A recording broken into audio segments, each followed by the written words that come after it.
Sir अपना introduction दे दें। मेरा नाम मोहम्मद अख्तर हुसैन है और अखिल भारतीय एनजीओ महामंच का मैं राष्ट्रीय अध्यक्ष हूँ। किस तरीके का आज का कार्यक्रम है आपका? सर, ये आज का कार्यक्रम जो है, जो हमारी युवा पीढ़ी नशे की तरफ मूव कर रही है, यह तमाम जगहों पे जहरीली शराब व सरकार द्वारा जो बनाई गई शराब है, जो बड़े पैमाने पर बेची जा रही है, लोगों की जान को इससे बहुत ख़तरा है और हज़ारों जानें हर साल जाती हैं, लेकिन इस पे कोई आवाज़ तक नहीं उठाता।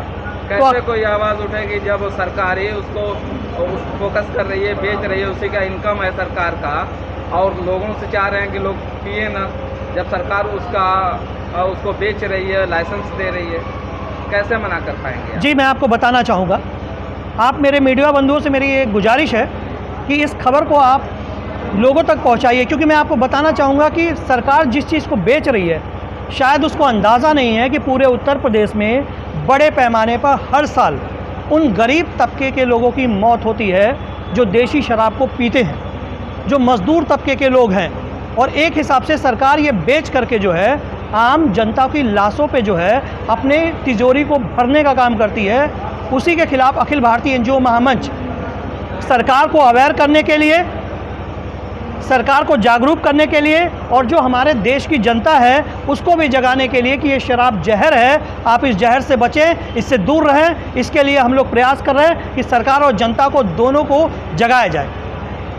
एक तरफ जहां हिंदुस्तान में अफगानिस्तान से महज 5 से 7 ग्राम को लेके उनको जेल में डाल दिया गया, उनकी बेल नहीं हो पा रही, इस तरीके का डबल। बिल्कुल, मैं आपको बताना चाहूँगा कि इस देश में ऐसी तमाम घटनाएं हुई हैं, जैसे किसानों की मौत हुई या 3000 करोड़ जो कोकीन पकड़ी गई अडानी के पोर्ट पर, सभी लोग खामोश रहे और सरकार बिल्कुल मूक दर्शक बन के देखती रही। आर्यन खान की गिरफ्तारी, जिसके पास चुटकी भर भी ये चीज़ें बरामद नहीं हो पाई हैं और ईडी अभी पूरी तरीके से उसको साबित नहीं कर पाई है, उसके बाद भी उसको जेल में रखा गया है। तो आप समझ सकते हैं कि किस तरीके से सरकार के इशारे पर ये संस्थाएं काम कर रही हैं और एक हिसाब से मानवता का हनन कर रही हैं, मानव अधिकार को लोगों से छीनने का काम कर रही हैं। आपकी एनजीओ ने भी कोई आवाज़ नहीं उठाया? 3000 किलो जो आ गई, तो उस पर किसी तरीके की कोई रिएक्शन आपकी एनजीओ की तरफ से क्यों नहीं आया? देखिए, मैं आपको बताना चाहूँगा, हमारी जो एनजीओ है, हमारा जो संगठन है, हम लोग समाज में फैली हर कुरीति, हर बुराई के खिलाफ लोगों को अवेयर करते हैं, जागरूक करते हैं और इस ड्रग्स के खिलाफ तो हम खुलेआम बोलते हैं और खुलेआम कहेंगे कि जिसके भी पोर्ट पर ये ड्रग्स मिली है वो अपराध की श्रेणी में आता है और ऐसे अपराधियों का समर्थन करने के बजाय उनकी गिरफ्तारी होनी चाहिए, उनकी जांच होनी चाहिए, उनको सज़ा मिलनी चाहिए। और अखिल भारतीय एनजीओ महामंच जो है वो अपने इरादे पे अडिग है, समाज में फैली बुराइयों के खिलाफ, चाहे वो शराब हो, चाहे वो कोकीन हो, चरस हो, अफीम हो, गांजा हो, या तमाम ऐसी कुरीतियाँ हैं। जैसे भ्रूण हत्या आप ले लीजिए, मासूम बच्चियों को गर्भ में ही मार दिया जाता है, उसको भी रोकने के लिए हर संभव प्रयास अखिल भारतीय एनजीओ महामंच करेगा। और ये आवाज़ हम तब तक उठाते रहेंगे जब तक हमारे देश में पूरी तरीके से सभी को जीने का अधिकार नहीं मिल जाता और सामान्य रूप से, अगर चाहे अपराधी हो, चाहे वो आम आदमी हो, चाहे वो बड़ा व्यवसायी क्यों ना हो, अगर अपराध करता है तो सबको बराबर सज़ा मिलनी चाहिए। आप 50% लोगों को छोड़ दे रहे हैं। मेरी मुराद जो महिलाओं से है, ख्वातीन से है। देखिए, मैं आपको बताना चाहूँगा, क्योंकि नशे में आजकल महिलाएं भी बहुत आगे हैं। मैं आपको बताना चाहूँगा, अखिल भारतीय एनजीओ महामंच महिला उत्पीड़न, दहेज प्रथा, घरेलू हिंसा, भ्रूण हत्या, यहाँ तक कि बच्चियों के साथ जो दुष्कर्म हो रहा है उसके खिलाफ जो है बहुत ही बेअंदाजी से अपनी बात रखती है।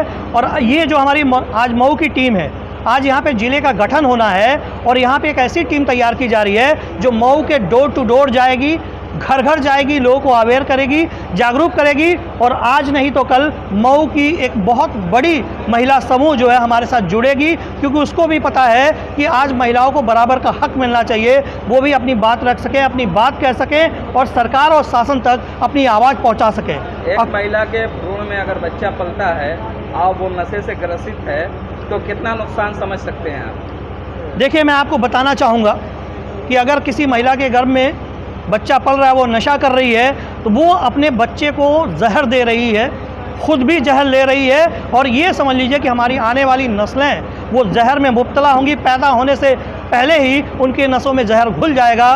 तो इसको रोकने के लिए हम सब लोग पूरा प्रयास करेंगे कि हमारे देश की महिलाएं, हमारे प्रदेश की महिलाएं, हमारे मऊ की महिलाएं या पूरे भारत की महिलाएं नशे से कोसों दूर हो, दूर दूर तक उनका कोई वास्ता ना हो नशे से।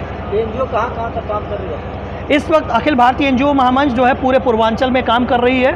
पूरे पूर्वांचल में हमारी टीमें हैं और तमाम राज्यों से हमसे जुड़ने के लिए लोग फ़ोन कर रहे हैं, मैसेज कर रहे हैं और मैं उम्मीद करता हूं कि बहुत जल्दी जो है भारत के हर राज्य में अखिल भारतीय एनजीओ महामंच का गठन होगा और शराब जैसी जो तमाम कुरीतियां हैं, बुराइयां हैं, उनको मिटाने के लिए अखिल भारतीय एनजीओ महामंच लगातार प्रयास करेगा और एक बेहतर भारत का निर्माण करने की कोशिश करेगा।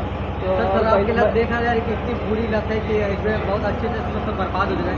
तो सर आपके एनजीओ में क्या ऐसी खास बात है कि लोग आपकी बातों को सुनेंगे, समझेंगे? देखिए, मैं आपको बताना चाहूँगा, ख़ास बात मेरे एनजीओ में जो भी हो वो मैं आपके सामने रखूंगा, लेकिन मुझे लगता है कि भारत का हर नागरिक अखिल भारतीय एनजीओ महामंच का साथी है, दोस्त है और सबको चाहिए कि समाज में जहाँ भी बुराई है, जहाँ भी नशा है, अगर आपका पड़ोसी है, आपका दोस्त है, आपका मित्र है, आपका यार है, आपका भाई है, तो मुझे लगता है कि हर नागरिक को उस व्यक्ति को जागरूक करना चाहिए, अवेयर करना चाहिए, क्योंकि अखिल भारतीय एनजीओ महामंच अकेले इस नशे के कार्यक्रम को नहीं चला सकती, लोगों को नशा करने से नहीं रोक सकती। इसलिए भारत के हर व्यक्ति की ज़रूरत है हमें साथ की, वो साथ आए ताकि हम सब मिल करके और हमारे जो मीडिया बंधु हैं ये लोग भी हमारे साथ आएँ, ताकि इनके ज़रिए जो है हम आम जनता तक ये खबर पहुंचा सकें, ये मैसेज पहुंचा सकें कि नशा हमारी आने वाली पीढ़ी को नष्ट कर देगी, नशा हमारे जीवन को ख़राब कर देगी, नशा हमें आने वाले बच्चों के भविष्य की खूबसूरत छवि को छीन लेगी। इसलिए हमें इससे बचने की ज़रूरत है। क्या गवर्नमेंट ऑफ इंडिया से आप डिमांड करेंगे कि पूरी तरीके से शराबबंदी कर दी जाए? मैं आपको बताना चाहूँगा कि अखिल भारतीय एनजीओ महामंच का जो पहला मकसद है वो government of India, Uttar Pradesh of India, इन सभी लोगों से मैं कहना चाहूँगा कि अगर आपके पास व्यवसाय की कमी है, आज आप पेट्रोल के जरिए जो है जनता की जेब को लूट रहे हैं, तमाम चीज़ों पे जीएसटी लगा रहे हैं, खाद्य सामग्री पे जीएसटी लगा रहे हैं, जनता का पैसा आपके पास जा रहा है, तो फिर ये नशा क्यों, ये शराब क्यों? इसको बंद करिए। शराब एक सरकार के नज़र में प्रॉफिट का जरिया असर है, ऐसी स्थिति में क्या वो बंद कर पाएगी आपके एनजीओ के जरिए? मैं आपको एक बात बताना चाहूँगा, मैं पूछना चाहता हूँ कि चाहे माननीय मुख्यमंत्री योगी आदित्यनाथ हो या माननीय प्रधानमंत्री मोदी जी हो या देश का कोई भी नेता हो, अगर उसका बेटा शराब पीता है, नशे में मुब्तला है और उसकी वजह से वो मर जाए, तो क्या अपने बेटे को बचाने का प्रयास नहीं करेगा? ये हिंदुस्तान, यहाँ के लोग हमारे भाई हैं, हमारे बहन हैं, हमारे दोस्त हैं, इनको बचाने का हम प्रयास करेंगे और सरकार के सामने खुला चैलेंज करेंगे। जिस दिन मंच पूरी तरीके से पूरे भारत में इस्टेब्लिश होगा, पूरे भारत के लोगों को साथ लेकर के हम लोग आंदोलन की शुरुआत करेंगे और पूरे भारत में शराबबंदी की मांग करेंगे। एनजीओ आप कब से चल रही है? ये एनजीओ हमारी 2010 से चल रही है। 2010 से लेकर के 2021 तक में आपने कितने लोगों को बंद करा दिया? मैं आपको बताना चाहूँगा, आप सभी जानते हैं कि कानून हमारे लिए भी है और सरकार के लिए भी है।